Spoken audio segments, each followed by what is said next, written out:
Shalom, jemaat yang dikasihi Tuhan. Saat ini kita akan mendengarkan kebenaran firman Tuhan. Untuk itu kita akan mulai dengan doa. Mari kita doa. Kami mengucap syukur Tuhan atas kasih karunia-Mu dalam kehidupan kami. Tuhan memberi kesempatan kami untuk beribadah saat ini. Itu adalah suatu anugerah yang luar biasa untuk kehidupan kami. Biarlah pengurapan Tuhan terjadi atas kami, yang hamba-Mu yang menyampaikan kebenaran firman Tuhan, maupun setiap jemaat yang mendengarkan. Terima kasih Tuhan, kami mengucap syukur. Di dalam nama Tuhan Yesus Kristus. Amin. Jemaat yang dikasihi Tuhan, salam jumpa dengan saya, Heri Jonathan.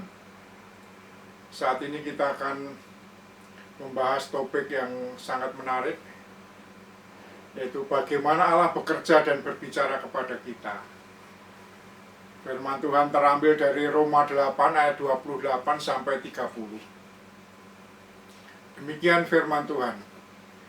Roma 8 ayat 28 sampai 30. Kita tahu sekarang bahwa Allah turut bekerja dalam segala sesuatu untuk mendatangkan kebaikan bagi mereka yang mengasihi Dia, yaitu bagi mereka yang terpanggil sesuai dengan rencana Allah.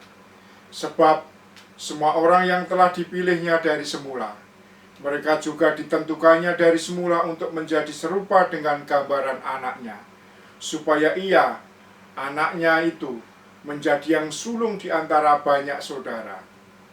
Dan mereka yang ditentukannya dari semula, mereka juga dipanggilnya, dan mereka yang dipanggilnya, mereka juga dibenarkannya, dan mereka yang dibenarkannya, mereka juga yang dimuliakannya.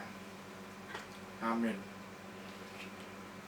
Jemaat yang dikasihi Tuhan, sebelum kita masuk dalam sesi pembahasan, ada satu kisah menarik. Ada seorang anak Tuhan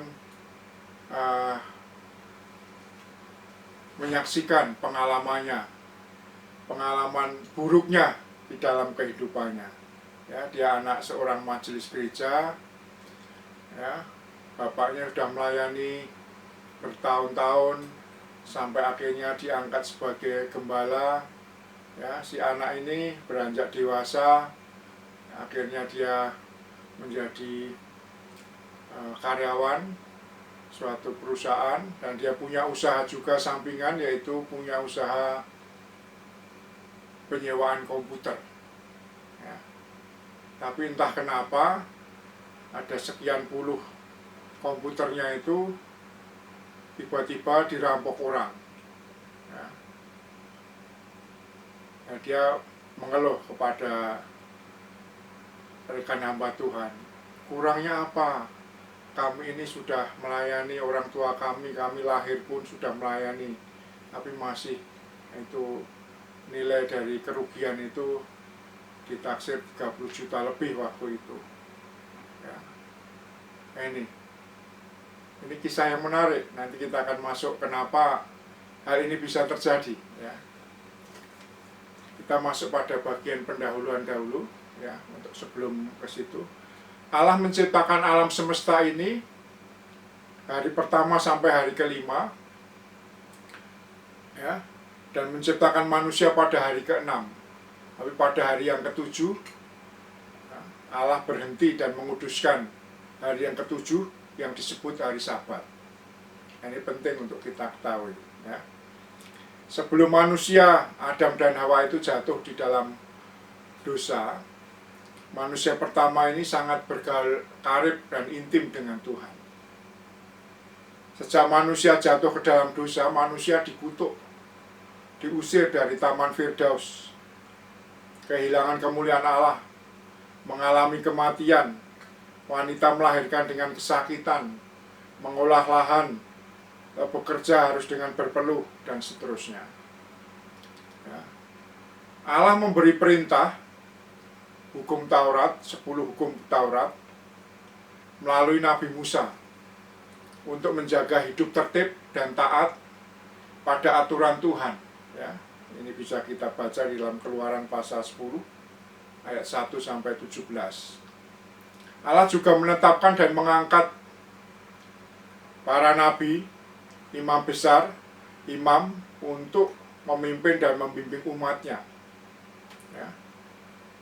Namun ternyata tidak ada satupun yang sanggup menaati secara sempurna ke-10 hukum Taurat tersebut. Itulah sebabnya Allah mengutus anaknya Yesus Kristus lahir ke dunia melalui perawan Maria. Ya. Yesus mengalami penderitaan, disalibkan, mati, dan bangkit pada hari yang ketiga dalam rangka untuk menyelamatkan umat manusia yang berdosa. Yohanes 3 ayat 16. Nah, kita masuk pada sesi pembahasan kita, bagaimana Allah bekerja dan berbicara dalam hidup kita. Yang pertama, Allah bekerja dan berbicara melalui hati nurani. Itu yang membedakan manusia dengan makhluk ciptaan yang lain. Bahwa manusia itu punya hati nurani. Ya. Hati nurani yang di dalamnya kita punya hikmat yang berasal dari Roh Kudus yang menyertai, membimbing, menolong, mengingatkan, dan menegur, dan seterusnya. Dengan hati nurani, kalau kita berbuat salah, berbuat dosa, itu ada sesuatu dalam diri kita yang tidak enak. Ya. Kecuali memang hati nurani seseorang sudah tumpul, dia melakukan kesalahan atau dosa tidak dirasakan lagi. Itu yang harus diingatkan. Karena kalau ada dalam diri kita, dalam hati nurani kita ada sesuatu yang kita tidak sejahtera, itu pasti ada sesuatu yang salah sebenarnya. Itu sebagai pengingat.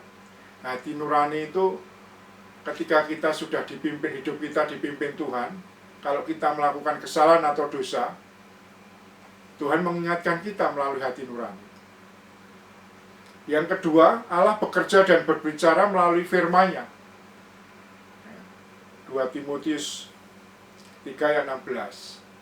Ya, firman Tuhan itu bermanfaat untuk mengajar, menyatakan kesalahan, memperbaiki kelakuan, dan mendidik orang dalam kebenaran. Ya. Ya, mengajar, menyatakan kesalahan, memperbaiki kelakuan, dan mendidik orang di dalam kebenaran. Jadi, firman Tuhan harus menjadi panduan hidup kita. Manusia hidup bukan dari roti saja, tapi dari setiap firman yang keluar dari mulut Allah. Yang ketiga, bagaimana Allah berbicara dan bekerja dan berbicara kepada kita. Allah bekerja dan berbicara melalui otoritas di atas kita. Siapakah otoritas di atas kita? Yang pertama-tama adalah orang tua. Orang tua. Yang kedua hamba Tuhan. Pendeta, pembimbing rohani, mentor, fasilitator kita. Kemudian pendidik, guru, dosen. Ya. Kemudian bos atau atasan kita di kantor, lembaga pelayanan, dan sebagainya. Dan pemerintah. Jadi orang-orang yang kita sebut, yang saya sebutkan sebagai otoritas di atas kita, adalah wakil Tuhan yang menolong kita untuk kita mengerti harus bagaimana hidup kita, membimbing kita, menegur kita, mengingatkan kita. Ya. Ketaatan kita pada otoritas memberikan tudung rohani seperti kita memakai payung ketika panas atau hujan. Dan ketidaktaatan pada otoritas membuka tudung kita, berarti bocor. Ya. Berkat Tuhan semakin kita terima ketika kita semakin tunduk pada otoritas di atas kita. Contoh di Alkitab, pemberontakan Korah, Datang, dan Abiram terhadap Musa yang mengalami hukuman Tuhan karena pemberontakan itu. Ya, hal ini jangan sampai terjadi dalam kehidupan kita. Yang keempat, Allah bekerja dan berbicara melalui orang-orang terdekat di sekitar kita. Ya.